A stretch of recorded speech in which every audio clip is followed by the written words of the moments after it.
C Joseph Vijay எனும் நான்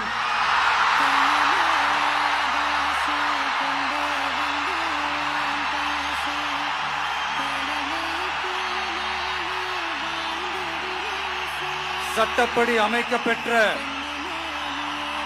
இந்திய அரசியல் அமைப்பின்பால் உண்மையான நம்பிக்கையும் மாறா பற்றும் கொண்டிருப்பேன் என்றும் இந்திய நாட்டின் ஒப்பில்லாத முழு முதல் ஆட்சியையும் ஒருமையையும் நிலை நிறுத்துவேன் என்றும் தமிழ்நாட்டு அரசின் முதலமைச்சராக உண்மையாகவும் உளச்சான்றின்படியும் என் கடமைகளை நிறைவேற்றுவேன் என்றும் அரசியல் அமைப்பிற்கும் சட்டத்திற்கும் இணங்க அச்சமும் ஒருதலை சார்பும் இன்றி விருப்பு வெறுப்பை விலக்கி பலதரப்பட்ட மக்கள் அனைவருக்கும்